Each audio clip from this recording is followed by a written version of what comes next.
ብሌን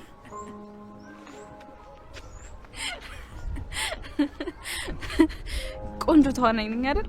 እንኳን እሱ አንተንም ሸወድኩ። ብሌንዬ በጣም ተጨንቄ ነበርኩ። ይሄኔ ቅመም ኮራውብሽ። አዎ ብሌን፣ ከአመታት በፊት ጥላሽ አረብ ሀገር የሄደችው ሰላም እናትሽ ናት። እትዬ እናቴ ናት?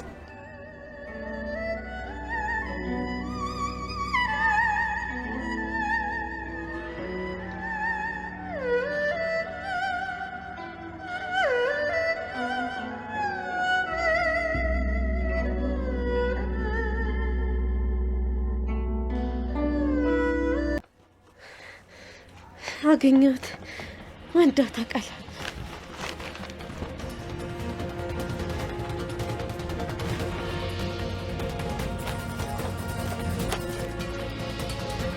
ንገሪኝ። እኔ እኮ እንደ እናትሽ ነኝ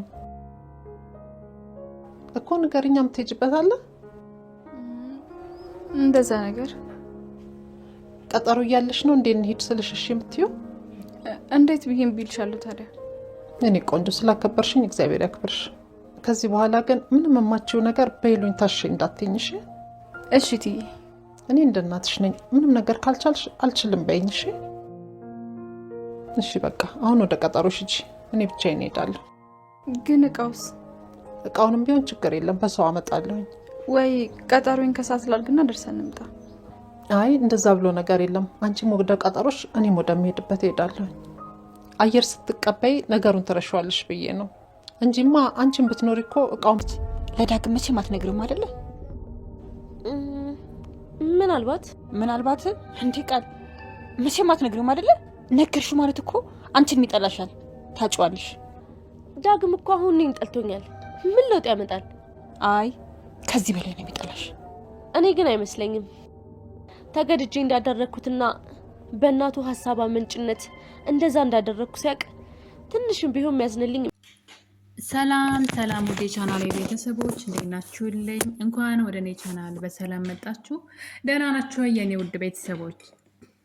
አደራ ድራማ በክፍል 51 ላይ ብሌን ሰላም እናቷ እንደሆነች አውቃለች።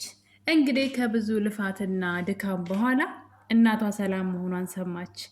ብሌን ለ10 ምናምን ዓመት ትታት አረብ ሀገር ሄዳ የነበረችው እናቷ ትክክለኛ ወላጅ እናቷ ሰላም መሆኗን ሰማች። በጣም ይገርማል። እንግዲህ ከስንት ልፋት በኋላ ከስንት ድካም በኋላ አብራት እየኖረች እናቷ መሆኗን ሳታውቅ ለእናቷ ሰራተኛ ሆና፣ በእርግጥ ሰላም ብሌንን አንድ ቀንም እንደ ሰራተኛ አይታት አታውቅም። እንደ ልጇ ነው የምታያት። በዛ ላይ ከውስጧ ደግሞ ከልቧ ማለት ነው በጣም ትወዳታለች። ታዲያ እንግዲህ ሰራተኛና አሰሪም ለስሙ ብቻ ሆነው እንደ ልጅ እንደ እናት እየተያዩ ለብዙ ጊዜ አብረው አንድ ቤት የቆዩት እናትና ልጅ በመጨረሻም እውነቱ ወጥቷል ማለት ነው። እንግዲህ ከዚህ በኋላ የሚቀረው ሰላም ብሌን ልጇ መሆኗን ማረጋገጥ ብቻ ነው። ይሄ ነገር ቀላል አይሆንም። በኃይሉ በቀላሉ እጅ የሚሰጥ አይመስለኝም። እንግዲህ እነሱን ለመጉዳት መሄዱ የማይቀር ነው።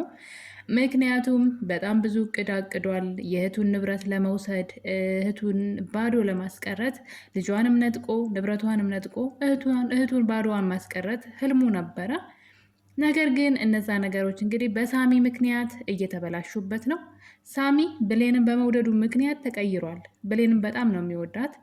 እንግዲህ የምር ይሄ ፍቅር ይዘልቅ አይዝለቅ ባላውቅም፣ ነገር ግን እሱ ከልቡ ይወዳታል። የብሌንን ግን እርግጠኛ መሆን አልችልም። ምክንያቱም ደግሞ ብሌን ዳግምን ታፈቅረዋለች። ባየችው ነገር ልቧ ቢሰበርም ነገሩ ነገ ከነገ ወዲያ ሲጣራ ነገሩ ውሸት መሆኑ መታወቁ አይቀርም። ቃልና የዳግም እናት ተመካክረው ሆን ብለው ከዳግም ጋር እንድተኛና ብሌን እንድታያቸው የተሰራ ድራማ እንደሆነ ስታውቅ ዳግም በፍጹም የዚህ ስህተት ባለቤት እንዳልሆነ ሲገባት ምናልባት ወደ እሱ እንዳትመለስ እንጂ ለጊዜው ሳሚን እኔን በፍቅር አይናቴኝ ብላ ስትናገር አላየናትም። ደስተኛ እንደሆነች ከሱ ጋር ጓደኛ በመሆኗ ሁሉም ነገር ከጓደኝነት እንደሚጀምር ከሳሚ ጋር ሲያወሩ ነበረ። የብሌንን ባላቅም ግን ሳሚ እንደሚወዳት አውቃለሁ። እና እንግዲህ ሳሚ እሷን በመውደዱ ዳግምንም ከእናቱ ጋር አገናኝተዋል። በመጨረሻም እንግዲህ ብሌንን እናቷ ሰላም እንደሆነች ቃል በቃል አይኗ እያየ ነግሯታል። አስቡት እንግዲህ አስቡት። እናቴ ትኖራለች አትኖርም በህይወት እያለች ብዙ ስትለፋ እናቷን ስትፈልግ እሷ እናት ቤት ደግሞ ሌላ ሴት ልጅ ነኝ ብላ ተንቀባራ ስትኖር እሷን ከፍ ዝቅ እያደረገች እያዘዘቻት በተደጋጋሚ እናቷን ለመግደል ስትሞክር የነበረች ልጅ እሷ ቤት ስትኖር የእሷን ህይወት ነጥቃ እንግዲህ እሷ መኖር የነበረባትን ህይወት ነጥቃ እናቷን፣ ኑሮዋን፣ ሁሉ ነገሯን የነጠቀቻት እና መብቷን ሁሉ ማለት ነው። እናቷ ቤት ሌላ ሴት መታ የእሷን ህይወት ነጥቃ እሷ ሰራተኛ ሆና ማለት ነው። የፈለገ ሰላም ብትወዳት እንኳ ብሌንን ማለት ነው። ቃል ግን ሰላምን ብሌንን ስታሰቃያት ነበረ። እሱ ብቻ አይደለም ሰላምንም በተደጋጋሚ ለመግደል ስትሞክር ነበር እና ከዛ እንግዲህ ፊል አድርጉት፣ አስቡት። አሁን ላይ እናቷ ያቺ ሰላም እንደሆነ ስትሰማ ከባድ ነው እንግዲህ እንዴት መቀበል እንደሚቻል ራሱና እንግዲህ በመጨረሻም ይሄ ነገር እንደምታስታውሱት በባለፈው በክፍል 50 ላይ ሳሚ ወደ ብሌን ስልክ ደውሎ ነበረ። ብሌን ደግሞ ከአሳዳጊዋ ወይም ደግሞ ወይዘሮ ገነት ቤት ሄዳ ስለነበረ የቃልና የዳግምን ነገር ካየች በኋላ ደንግጣ እዛው እንደቆመች ስልኳን ጥለው ነበረ በድንጋጤና ስልኳን ሳታነሳ ትሄዳለች። ቃል እንግዲህ የሰራችውን ስራ ከሰራች በኋላ የብሌንን ስልክ መሬት ላይ ስታገኘው ገጣጥማ ባትሪውን ታበራዋለች። በዛ ሰዓት እንግዲህ የደወለው ሳሚ ነው ማለት ነው። ሳሚ ሲደውል በህይወት መኖሩ ራሱ ለቃል አስደንግጧት ነበረ። ነገር ግን ስልኩን አንስታ እንግዲህ ሳሚ ሲደውል ዝም ነው ያለችው፣ ማንነቷን አልተናገረችም። ሳሚ የሚያወራውን ነገር መስማት ስለፈለገች ስልኩ የብሌን ስለሆነ ማለት ነው። እና እንግዲህ ሳሚም አቤት ሳትለው እኔ ነኝ ብሌን ነኝ ሳትለው እንዴት በዛሬ ቀን ስልክሽን ትዘጊያለሽ? እንዴት ስንት ነገር ተነጋግረን በዛሬ ቀን ስለ እናትሽ ልነግርሽ እንዴት ትቀሪያለሽ? በማለት ሲያወራ እንግዲህ ቃል ትሰማለች ዝም ብላ። በመጨረሻም ስልኩን ደውላ ለበኃይሉ ሳሚ ለብሌን እናቷ ሰላም እንደሆነች ሊነግራት ወደ ቤት እየሄደ እንደሆነ ትነግረዋለች። በዚህ ሰዓት እንግዲህ አቶ በኃይሉ ደግሞ ሌላ እቅድ አለው። ቃል እነ ዳግም ቤት ማረፏን ያወቀው ዛሬ ገና ነው። እስከ ዛሬ ድረስ አያውቅም ነበር እዛ ቤት እንደምትኖር እና እንግዲህ አቶ በኃይሉ እሷን ወደ ቢሮ ይጠራትና እዚህ ቀደም የወይዘሮ ገነት ጎረቤት እንድታመጣ የጠየቃትን ፋይል ወይም ደግሞ የአቶ በኃይሉ የወንጀል ፋይሎች ማለት ነው ወይዘሮ ገነት እጅ ላይ ያሉ፣ ባሏንም እሱ እንዳስገደለው ታውቃለች። ታዲያ እንግዲህ ይህንን ወረቀት ይህን ፋይል እንድታመጣለት ጎረቤትየዋን በተደጋጋሚ ቢነግራትም ያቺ ሴት ግን ዳግም ወደዛ ቤት ከተመለሰ በኋላ እዚህ ቤት ድረሽ እንዳትይ አንቺ የበኃይሉ ሰው አስመሳይ ነሽ በማለት ከቤት አባሯት ነበረ። በዚህ የተነሳ ያን ወረቀት ማግኘት አልቻለም አቶ በኃይሉ። ታዲያ እንግዲህ ሁላችንም ቃል እዛ ቤት እግሯ ሲረግጥ የፈራነው ነገር ይህንን ፋይል ለበኃይሉ እንደምትወስድለት ነበረ። እናም እንግዲህ በኃይሉ አሁን ላይ ቃልን ተጠቅሞ ፋይሉን በእጁ ሊያስገባ ትንሽ ሰዓታት ብቻ ነው የቀረው። ነገር ግን ቃል የተደበቀውን ፋይል እንግዲህ ስትጎረጉር ታገኘዋለች። በነገራችን ላይ ዳግምን እየወደደችው ነው። ይህን ነገር ሳደርግ በእሱ ላይ ክደት ሳደርግ የባሰ ይጠላኛን ብላ ፈርታ ነበረ። ነገር ግን አቶ በኃይሉ ደግሞ አስፈራራት። ከአቶ በኃይሉ ምንም ነገር እንደማታገኝ እያወቀች ስላስፈራራት ብቻ የዳግምን የተቀመጠን ሚስጥር ማለት ነው ወይም ደግሞ የአቶ በኃይሉን ፋይል ቃል ከተቀመጠበት አውጥታ ይዛ ልትወጣ ስትል እጅ ከፍንጅ ተይዛለች። በወይዘሮ ገነት ማለት ነው። እንግዲህ ወይዘሮ ገነት ድንገት በሩን ከፍታ ስትገባ ቃል ያንን ወረቀት ይዛ ልትወጣ ስትል ፊት ለፊት ይገናኛሉ። ወረቀቱን ወደ ጀርባዋ ብታዞረውም ግን ወይዘሮ ገነት አላመነቻትም። ደጋግማ አይኗን ያየቻት ነበረ። የሆነ ነገር እያደረገች እንደነበረም ገብቷታል። ተስፋ አድርጋለሁ ወይዘሮ ገነት የያዘችውን ወረቀት ነጥቃ እንደምታስቀራት፣ በጉልበት ይዛው እስካልሄደች ድረስ ያንን ፋይል የበኃይሉ እጅ ላይ ይገባን ብዬ አላስብም። ቃል ግን በጣም ነው የምትገርመው። እንግዲህ እዚህ ጋር ዳግምን እወደዋለሁኝ ትላለች። ነገር ግን ይህን ነገር እንኳን መታገስ አልቻለችም። በዛ ላይ እንግዲህ እዚህ ቀደም ከዳግም እናት ጋር ሆና ከዳግም ጋር ተኝታ ብሌን እንድታያቸው የተደረገውን ድራማ ማለት ነው። አሁን ላይ ይህንን ተጠቅማ እያስፈራራች ትገኛለች የዳግምን እናት። ከልጅሽ ከዳግም ጋር አጋቢኝ፣ ያለዛ ግን ለዳግም እውነቱን እነግረዋለሁኝ። ከዛ ብሌንና ዳግም ይጋባሉ፣ እህትና ወንድሞች ይጋባሉ። ያኔ የሰው መሳቂያ ትሆኛለች። ስለዚህ ከልጅ ጋር አጋቢኝ፣ ያለዛ ሁሉንም ነገር ነው የምናገረው እያለች ትገኛለች። ወይዘሮ ገነት እንግዲህ ራሷ ባጠመደችው ወጥመድ ቃል መልስ አጥምዳታለች። ቃል ከተንኮል ርቃ አታውቅም። አሁን ላይ ቃል አልሞት ባይ ተጋዳይ ናት። ወደዛ ህይወት ላለመመለስ ምንም ነገር ታደርጋለች። ብዙ ነገር ለምዳለች። ሰላም ቤት እንደ ልጅ ተንቀባራ ሁሉ ነገር ተሟልቶላት የብሌንን ህይወት ቀምታ ለብዙ ጊዜ ስትኖር ነበረ። ነገር ግን እንግዲህ ሳታስበው ሰላም ከቤቷ አስወጥታ አባራታለች። በዚህ የተነሳ ያ የምትጠላውን የድሮን ህይወት መልሼ መኖር አልፈልግም እያለች ነው። ለዛም እንግዲህ የተገኘውን አጋጣሚ ሁሉ ተጠቅማ ገንዘብ ማግኘት ትፈልጋለች። ነገር ግን ከባህሉ ግን ከዚህ በኋላ ምንም አይነት ገንዘብ የምታገኝ አይመስለኝም። ያላት አማራጭ አንድ ነው፣ እሱም ከዳግም ነው። ዳግምን ወይ ማግባት ነው ወይም ወይዘሮ ገነትን በሆነ ነገር አስፈራርታ አሁንም ዳግምን ማግባት ብቻ ነው ያላት አማራጭ። ሌላ ገንዘብ የምታገኝበት ምንም አይነት አማራጭ የላትም። የምትሄድበትም ዘመድ የላትም። ከዚህ ሁሉ ነገር ቃል ጥሩ ሰው ሁና ለሰላም እውነቱን ብትነግራት ሰላም የተሻለ ህይወት እንደምትሰጣት እርግጠኛ ነበርኩኝ። እሷ ግን አሁንም በተንኮሏ ቀጥላበታለች። ታዲያ እንግዲህ እነዚህ ነገሮች በዚህ እያሉ የብሌንና የሳሚን ቀጠሮ በዚህ መልኩ እንግዲህ ተበላሽቶ ነበር በባለፈው ክፍል። በአሁኑ ይህን ነገር በኃይሉ ስለሰማ የሰላም በር ላይ ጥበቃ አቁመዋል ማለት ነው። እያንዳንዱ የብሌንን እርምጃ እንዲከታተሉ ቃል ሳሚ ለብሌን እናቷ ሊነግራት ነው፣ አሁን ወደ ቤት እየመጣ ነው ብለው ነበረ።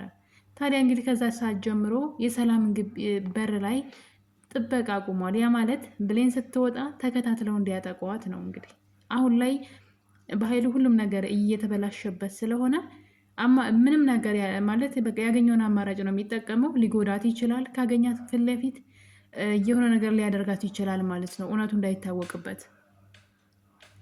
እናም በመጨረሻም እንግዲህ ብሌን ለመውጣት ስታስብ በተደጋጋሚ ወጥታ ብታይም በር ላይ ግን አንድ የሆነ ምንድን ነው የሚባለው ብቻ የሚያስፈራ ማለት ነው ሰውዬ የሚያስፈራ ነው የሚባለው ብቻ ጡንቻው ፈርጠም ያለ ሰውዬ በር ላይ ቆሞ በተደጋጋሚ ታየዋለች። ብሌን ከዛ እንዴት ትውጣ? ነገሩ ከባህሉ ስለሆነ ትእዛዙ ማለት ነው። ከዛ ንቅንቅ እንዳትል እያንዳንዱ እርምጃዋን ተከታተላት ብሎ ስለነበር ሰውየው እንግዲህ እዛው ቆሞ እሷን መጠበቅ እንዳትወጣ እንዳትገባ ሲያደርጋት ነበረ። በመጨረሻም እንግዲህ ብሌንና ሳሚ ተደዋውለው እሱ እንዳትመጭ ቢላትም ብሌን ግን ይሄ ነገር ያው አስቡት የእናት ነገር ነው። እንግዲህ በመጀመሪያ ቀን በዳግም ተናዳ ስለነበረ ነገሩን ረስተዋለች። በሚገርም ሁኔታ እናትን ያክል ነገር ልነግርሽ ነው ተብላ በፍጹም ለዳግም ብላ ያንን ቀን ማባከን አልነበረባትም። ምክንያቱም አሁን ላይ አጣብቂኝ ውስጥ ስለገባች። በመጨረሻም እንግዲህ ብሌን ማድረግ የቻለችው ነገር ቢኖር ራሷን ቀይራ እዛ ቤት መውጣት ነው። ከዛ ቀደም ብላ ግን ሰላም ከቤት ወጥታ ነበረ። ታዲያ ብቻዋን ግቢ ውስጥ ነበረች። ሰውየው የሚሄድ አይነት አይደለም ጭራሽ። በኃይሉ አንተ ጠብቃትና ሲደክምህ ሌላ ተቀያሪ ሰው እልክልሃለሁ በማለት እዛ ያለው ሰውዬ ጠንክሮ እንዲጠብቅ ሲነግረው ሁለቱም ተፋጠው ነበረ። በመጨረሻ እንግዲህ አንድ ጋቢ ትለብስና ማለት ነው ራሷን ሽፍንፍና አድርጋ ልክ ትልቅ ሰው እናት መስላ ማለት ነው ወደ ቤተ ክርስቲያን የሚሄድ ሰው መስላለች ከአንዳንድ ድርጊቷ ማለት ነው። እና እንግዲህ ስትሄድ ፊቷን ሽፍንፍና አድርገው ስለነበር ማየት አልቻለም ማን ምን ትሆን ማለት ነው። እናም እየወጣች እያለ ድንገት ስልኳ ይጠራን። ሳሚ ይደውላል። ስታወራ በጣም ታስቅ ነበረ። የኔ ልጅ ከቤተ ክርስቲያን እየመጣሁኝ ነው ጠብቀኝ ምናምን። እና በመጨረሻም እንግዲህ እዛ የቆመው ጋርድ ማለት ነው የአቶ በኃይሉ ሰው ነው። ተጠግቷት ነበረ። በድምጿ እንግዲህ ኦኬች ሰው ሌላ ናት በማለት ትቷት እንግዲህ ሲሄድ እያየነው ነው። እናም በመጨረሻም አንድ ሁለት እርምጃ እንደተራመደች ደግሞ በኃይሉ ይመጣል። በኃይሉ አሁን ላይ አምሯል እና እንደ ጅብ አድርጎት ነበር ሲመጣ የነበረው፣ ያስፈራ ነበረ። በመጨረሻም ሲመጣ ይተላለፋሉ። እሱ ግን ጠርጥሮ ነበረ፣ በተደጋጋሚ እያያት ነበር። ይች ደግሞ ማናት እያለ ማለት ነው። ምክንያቱም ብሌን በጣም ብልህና ብልጥ እንደሆነች ልትሸውደው እንደምትችል ጠንቅቆ ያውቃል። ካለፈች በኋላ እየዞረ እያያት ጥበቃው ጋር ይደርስና ነገሩን ሲጠይቀው ብሌን ከቤት ንቅንቅ እንዳላለች ከሰላም ውጭ የወጣ ሰው እንደሌለ ካወራ በኋላ ነገር ግን አንዲት ትልቅ ሴትዮ ወደ ቤተ ክርስቲያን ወጥታ ስትሄድ አይቻታለሁ። እንደውም እሷ እንዳትሆን ብዬ ተጠግቼ ሳዳምጥ ቤተ ክርስቲያን እየሄድኩኝ ነው እያለች ስልክ ስታወራ ሰማዋት እና ትልቅ ሴትዮ ነች ብሌን አይደለችም ብለው አቶ በኃይሉን ሲያዘናጋው፣ አቶ በኃይሉ ግን እዛ ግቢ ውስጥ ከሰላምና ከብሌን ውጭ ማንም ሰው የለም። ስለዚህ ሸውዳ ሄዳለች ብለው ብሌንን ተከትለዋታል። ብሌን ደግሞ እንደተሸፋፈነች ሳሚ ጋር ደርሳለች። ሳሚ ጋር ደርሳ ሌላ ትወና ስትሰራ ነበረ። እዚህ ሰፈር ከሌ የሚባል ሰው ታውቃለህ ወይ? ረዘም ብሎ ቀጠን ያለ ቀይ ጥቁር እያለች ልጁን ስታስለፈልፈው ነበር። እሱ ራሱ እሷን መለየት አልቻለም ነበረ። በመጨረሻም እንግዲህ እሷ እንደሆነች ነግራው ወደ ጉዳያቸው ይገባሉ። በመከራ ምልጣ እንደመጣች ያውቅ ነበረ። እኔ ግን የፈራሁት አሁን እዚህ ጋር ምንድን ነው አቶ በኃይሉ እዚህ ግቢ ውስጥ ከሰላምና ከብሌን ውጭ የሚኖር የለም፣ ስለዚህ ሸውዳ ነው ሄደችው ስላለው ወደው ተከትለዋታል። እዚህ ጋር ነው እንግዲህ ችግሩ። ሳሚ ግን በዚህ መሀል እውነቱን ነግሯታል። እናቴን ንገረኝ እባክህ እንግዲህ ብለው ነበረ። እሱ እናትሽ ሰላም ናት፣ የበኃይሉ እህት ሰላም ናት ሲላት ብሌን ማመን ያቃታት። ምክንያቱም ካጠገቧ ሁና ሁሌ እያየቻት እናቷ መሆኗን አለማወቋ በጣም ነው የሚያመውና እንግዲህ ብሌን በነገሩ በጣም ደንግጣለች። ከዚህ በላይ ግን የሚያስፈራው ነገር ምንድን ነው? በኃይሉ ደርሶባቸው እንዳይሆን ነው። ምክንያቱም በኃይሉ ወዲያው ነው የተከተላቸው። በኃይሉ ሁለቱንም ካገኛቸው በቀላሉ አይተዋቸውም፣ ሊያግታቸው ይችላል። ብቻውን ደግሞ አይደለም፣ ያ አብሮት ያለውም ሰው ስላለ እንግዲህ በኃይሉ ሁለቱን ደግሞ አግቶ እንዳያሰቃያቸው እየፈራሁኝ ነው። የብሌን ስቃይ ይብቃ፣ እውነቱ ይውጣ፣ ሁላችንም ባዮች ነን። በነገራችን ላይ ብሌን አሁንም ቢሆን ለሰላም መንገር አችልም። ይሄ ነገር ግልጽ መውጣት አይችልም። አሁን ሄዳ ለሰላም ልጅሽ ነኝ ማለት አትችልም። ምክንያቱም ለሁሉም ከባድ ስለሆነ ችግር ስለሚያመጣ ነገሮች እስኪስተካከሉ እውነቱን እያወቀች ለራሷ ይዛው ልትቆይ ትችላለች። በዛ ላይ ውጤቱ እስኪመጣ ድረስ በተለየ ቃል ውጤት ማለት ነው። እና ውድ ቤተሰቦቼ እንግዲህ ሳሚ በመከራም በጭንቅም ውስጥ ሆኖ ለብሌን ሰላም እናቷ እንደሆነች ነግሯታል። እንዴት ደስ ይላል! አቶ በኃይሉ ደርሶ ነገሮችን ካላበላሸባቸው በስተቀረ ብሌን እውነቱን አውቃለች። ነገር ግን በኃይሉ ደግሞ ተከትሏቸዋል። በቀላሉ ከደረሰባቸውና ካገኛቸው በቀላሉ ሁለቱንም አይለቃቸውም። ለመጉዳት ማሰቡ የማይቀር ነው። ምክንያቱም ሁሉንም ነገር እንዳጣ ስለሚያውቅ አልሞት ባይ ተጋዳይ ወይም ደግሞ እኔ ከሞትኩ ሰርዶ አይብቀል አለች አህያ ይባል የለ። በኃይሉ እንደዛ እንዳያደርግ እየፈራሁኝ ነው።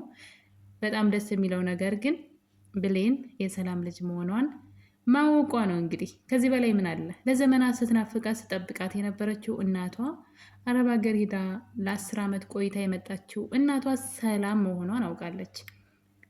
እና ውድ ቤተሰቦቼ እንግዲህ የአደራ ድራማ የክፍል 51 ላይ በጣም ደስ የሚሉ ነገሮች ታይተዋል። ሰላም እንዲሁ ብሌን እንደ ልጇ ብታያትም ግን እውነተኛ ልጇ መሆኗ እንግዲህ በጣም የሚገርም ነው። የቃል ነገር ሙሉ ለሙሉ ያለቀለት ይመስለኛል። በኃይሉ እንግዲህ ምን ሊያደርግ ይችላል የሚለው ራሱ ሌላ ችግር ነው ማለት ነው። ውድ ቤተሰቦች አደራ ክፍል 51 ትረካችን ይሄን ይመስል ነበረ።